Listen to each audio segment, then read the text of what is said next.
بسم اللہ الرحمن الرحیم اللہم صلی علی سیدنا و مولانا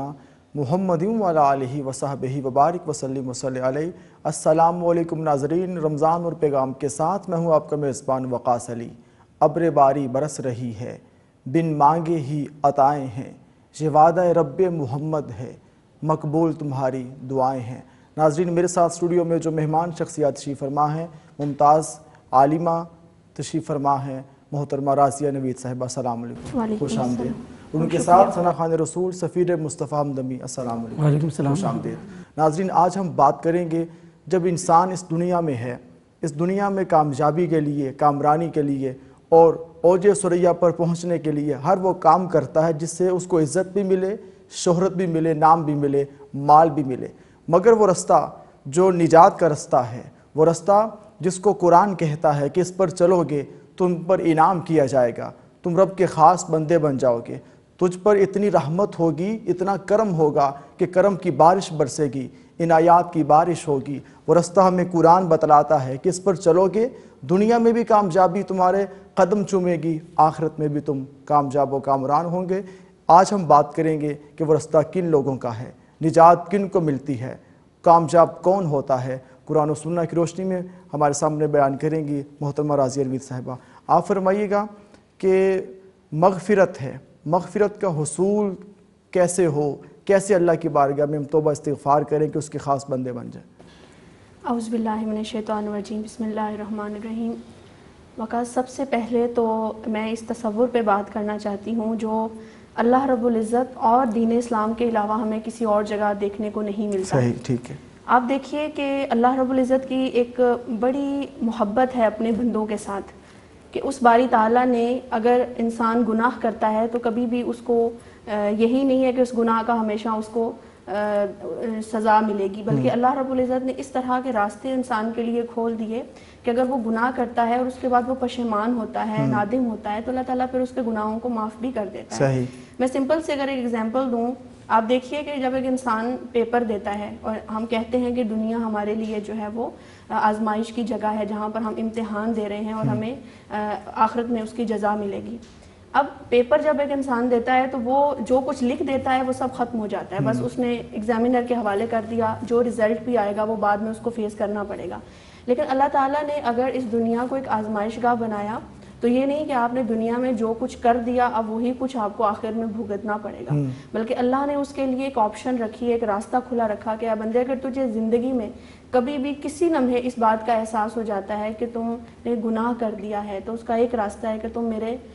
در پر آ کر بیٹھ جاؤ، آنسو بہاؤ، رو، مجھ سے معافی مانگو، تو میں بالکل اس گناہ کو اس طرح سے ختم کر دوں گا جیسے تم نے کبھی کیا ہی نہیں ہے۔ تو یہ اللہ نے ہمارے لیے مغفرت کا ایک راستہ ہمیشہ 70 ماؤں سے بڑھ کے پیار کرتا ہے، بالکل 70 ماؤں سے بڑھ کر پیار کرتا ہے۔ اور پھر آپ یہ دیکھیے کہ اللہ رب العزت کی جو رحمت ہے وہ اس طرح سے ہے کہ جیسے ہر رات اللہ پاک آسمان دنیا پر تہجد کے وقت میں آتا ہے اور یہ صدا دیتا ہے کہ اے بندے کوئی ایسا ہے جو آئے مجھ سے معافی مانگے، مجھ سے طلب کرے، رات میں اس نے گناہ کیا ہو اس وقت میں آئے، میں اس کو معاف کر دوں گا۔ تو یہ اللہ پاک کا وہ پیارا محبت بھرا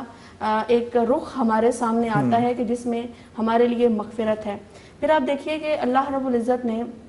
قرآن مجید کے اندر بہت سارے مقامات پر توبہ کے حوالے سے، مغفرت کے حوالے سے لوگوں کو تنبیہ فرمائی ہے، یعنی خود ہی راستہ بھی بتا رہا ہے کہ آؤ یہ وہ راستہ ہے جو مجھ تک پہنچتا ہے، اس پر چلو گے تو تم مجھ تک آ جاؤ گے۔ اس میں سورہ ہود کی آیت نمبر 61 کا یہاں پر ریفرنس دینا چاہوں گی، جس میں اللہ رب العزت نے ارشاد فرمایا، سو تم اس سے معافی مانگو، پھر اس کے حضور توبہ کرو، بے شک میرا رب قریب ہے کہ وہ تمہاری دعائیں قبول فرمانے والا ہے۔ یعنی اللہ نے کہا کہ میری طرف چل کر آؤ تو صحیح، میرے بازو ہمیشہ تمہیں کھلے ملیں گے۔ یہ انسان ہے جو اپنی بے وقوفیوں کی وجہ سے یا اپنی سستیوں کی وجہ سے بعض اوقات اللہ کی طرف قدم اس اخلاص کے ساتھ نہیں اٹھا پاتا کہ جو اخلاص اللہ رب العزت کو اس کی جانب متوجہ کر دے کہ ہر حال میں تمہیں معافی جو ہے وہ ملے گی۔ صحیح۔ آپ فرمائیے گا کہ دو قوتیں ہیں خیر و شر کی،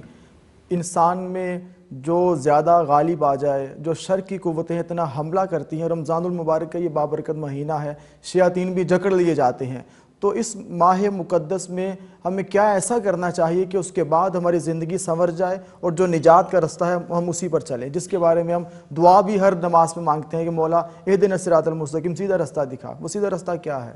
بالکل، اس میں یہ عرض کرنا چاہ رہی ہوں کہ آپ دیکھیے کہ جو نیکی اور بدی کی جنگ ہے وہ تو اس وقت سے جاری ہے جب اللہ رب العزت نے آدم علیہ السلام کے وجود کو تخلیق فرمایا تھا، ٹھیک ہے۔ اور شیطان کا ایک بہت بڑا کھلا چیلنج جس کو حضرت ابو سعید خدری رضی اللہ تعالیٰ عنہ نے روایت فرمایا کہ آقا علیہ السلام نے یہ بات ارشاد فرمائی کہ شیطان نے اس جنت سے جب اس کو نکالا گیا اور مردود ٹھہرایا گیا تو اس نے اللہ رب العزت کو ایک بہت بڑا چیلنج دیا کہ مولا جب تک ان انسانوں کے جسموں میں روح رہے گی میں تب تک ان کو بہکاتا رہوں گا۔ اور پھر اللہ رب العزت نے بھی بڑے یقین کے ساتھ اپنے پیارے بندوں کو دیکھتے ہوئے انہوں نے بھی ارشاد فرمایا کہ اے شیطان، جو تیرے بندے ہوں گے، جو میرے بندے ہوں گے، مجھ سے محبت کرنے والے ہوں گے، میرے راستے پر چلنے والے ہوں گے، وہ کبھی بھی تیری طرف نہیں جائیں گے۔ تو اللہ تعالیٰ نے بھی ایک ڈفرنس کریٹ کر دیا اچھے لوگوں کا اور برے لوگوں کا۔ اب یہاں پر سوچنا یہ ہے کہ رمضان شریف کے اندر ہم یہ بھی دیکھتے ہیں کہ شیطان کو جکڑ لیا جاتا ہے، حدیث مبارکہ کے اندر تذکرہ موجود ہے، لیکن اس کے باوجود ہم دیکھتے ہیں کہ ہمارا نفس جو ہے وہ برائی کی طرف جاتا ہے،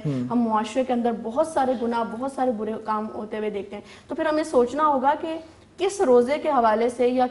کس طرح کا رمضان المبارک ہے جس کے حوالے سے کہا جا رہا ہے کہ اس میں شیطان کو جکڑا جاتا ہے۔ وہ ہے کہ انسان اگر اپنے کسی گناہ پر نادم ہے تو پھر وہ یہ ارادہ کر لے کہ وہ کبھی وہ گناہ دوبارہ سے نہیں کرے گا۔ یہ نہیں کہ وقتی طور پر اس نے ارادہ کیا یہ گناہ مجھ سے نہیں ہوگا اور پھر دوبارہ کرنے کے لیے چل پڑا، ایسا نہیں ہے، بلکہ اس کو پکا اور مصمم ارادہ کرنا پڑے گا کہ میں یہ گناہ کبھی بھی نہیں کروں گا، اور اسی کو اصل میں توبہ کہا جاتا ہے، جس کے بارے میں آقا علیہ السلام ارشاد فرماتے ہیں کہ میں دن میں 70 مرتبہ اپنے رب کے حضور استغفار کرتا ہوں، توبہ کرتا ہوں۔ حالانکہ حضور صلی اللہ علیہ وسلم کا وجود اطہر وہ وجود ہے جس سے کبھی کوئی گناہ سرزد ہوا ہی نہیں، نبی ہمیشہ معصوم ہوتا ہے، اور پھر نبی بھی اگر آقا علیہ السلام کی ذات ہو تو بات کچھ اور ہو جاتی ہے، لیکن ان کا بھی یہ معمول ہے کہ وہ دن میں 70 مرتبہ اپنے رب کے حضور استغفار کرتے ہیں، توبہ کرتے ہیں۔ تو پھر آپ دیکھیے کہ ہمارا استغفار کرنا اور توبہ کرنا کس مقام پر ہونا چاہیے کہ پھر تو شاید انسان دنیا کے سارے کام چھوڑ کر صرف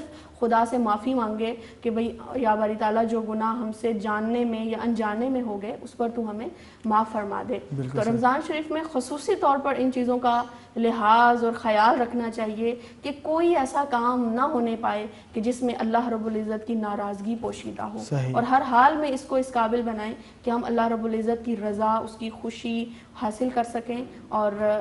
تاکہ وہی چیز ہمارے لیے آگے چل کے توشہ آخرت ثابت ہو۔ بالکل صحیح۔ ناظرین، نجات کا رستہ، بخشش کا رستہ، یہ رب کا رستہ ہے، رب کے رسول کا رستہ ہے، اس کے پیارے بندوں کا رستہ ہے، جو ان رستوں کے راہی بن جاتے ہیں، منزل مقصود تک پہنچ جاتے ہیں، ان پر پھر انعام ہوتا ہے۔ ہم اب نعت سنیں گے سفیر مصطفیٰ مدنی صاحب سے، اپنے قلب اور روح کو شاد کریں گے۔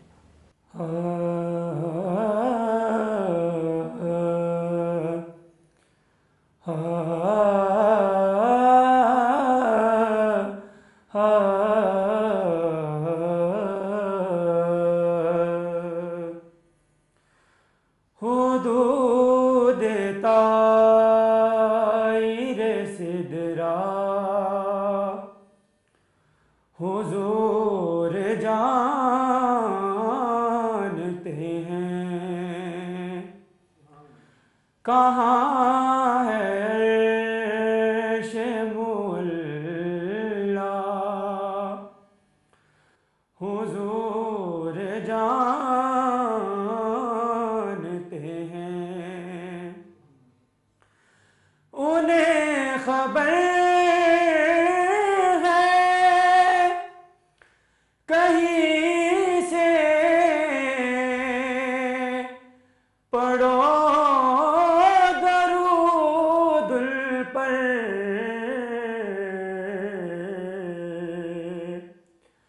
ہر ایک غلام کا چہرہ حضور جانتے ہیں، ہر ایک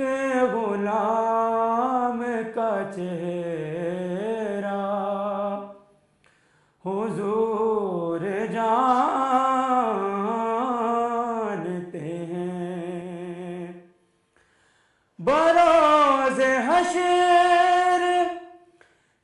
شفاعت کریں گے چن چن کر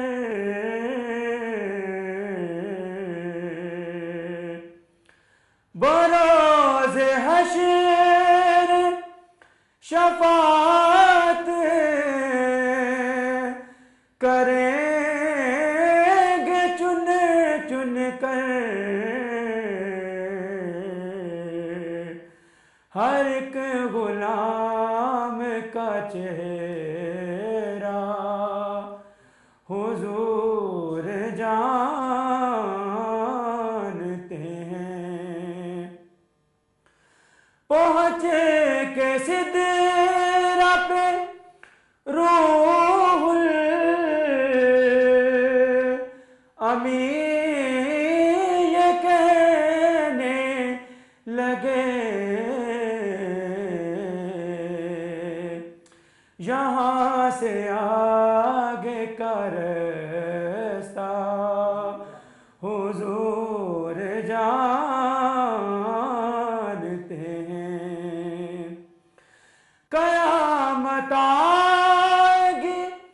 کب ان کو علم ہے سرور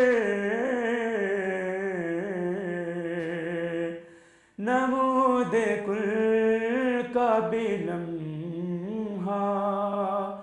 حضور جانتے ہیں نمود کل کا بھی لمحہ حضور جانتے ہیں حضور جانتے ہیں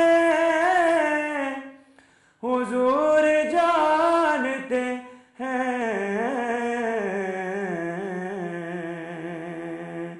کہاں ہے عرش معلا حضور جانتے ہیں